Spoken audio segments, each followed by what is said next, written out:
So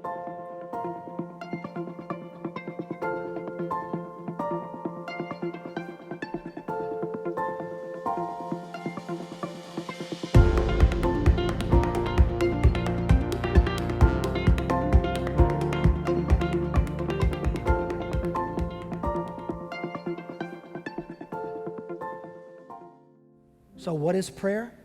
Prayer is conversation with God. Anywhere or anytime, anywhere. That's what it is. So let me just challenge you this week, a couple of things here. What should you do with this? How do you leave here a little different than you came in? 2 challenges for this week. One, I just want to challenge you to pray consistently this week. I would encourage you, if you're new to the whole prayer thing, if prayer to you has never been anything more than, dear God, thank you for this food, amen. If that's it, if that's the extent of your prayer life, just be honest with yourself and just admit that.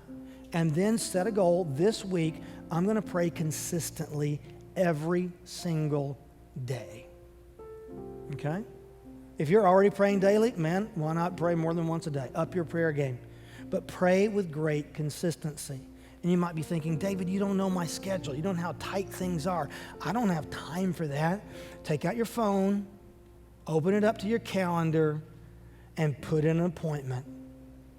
And just right there, 10:15 tomorrow morning, whatever it is, just put God. He'll be there, okay? He'll be there, guaranteed. You be there. And keep that appointment, just like you would keep it if it was anybody else. If it was a client, would you keep that appointment? Yep. So put it in there, the time of your choosing, and make a commitment to pray consistently. What are you going to say? What are you going to say?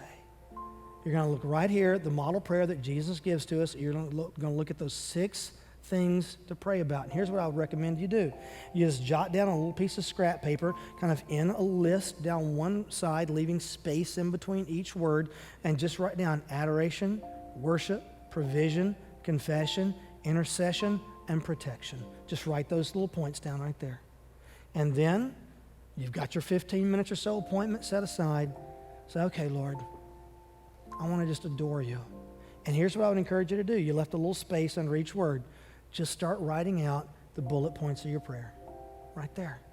I find that when I write down as I'm praying, my mind wanders a whole lot less.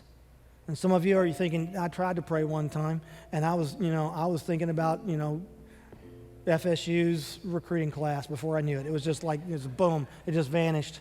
Okay, this will keep you on point. This will keep you on point. So this week, I'm going to pray with great consistency. And this week, I'm going to have a real conversation with God, the kind of conversation that He demonstrates that I should be having as Jesus gave this prayer, okay? Imagine where we wind up, where you wind up as a member of your family, perhaps a leader in your family, if you become a person of great prayer. Imagine the impact of that. Imagine the impact you have on this church. Imagine if this was a church made up of people who prayed earnestly. What about our community? Does our community need more people in prayer? Oh, boy. You could keep going out, couldn't you? The need is great. And your Father in heaven wants to hear from you. He loves you. And He knows that if that conversation is healthy, your relationship with Him is going to be far, far more healthy, right? You might be here today and you might not be in a relationship with God at all. And you might be thinking, there is no conversation. There's no foundation for that conversation. I want you to know without any doubt in your mind that God desperately wants to be in a relationship with you. So much so that He sent His own Son, Jesus, second member of the Trinity, to come to earth, give up the finery and the glory and splendor of heaven, to live as a person and to be obedient to the point of the cross so that He could pay our sin for us, the just for the unjust, that He might bring us to God. It's a beautiful thing. And maybe today's the day that you begin that relationship.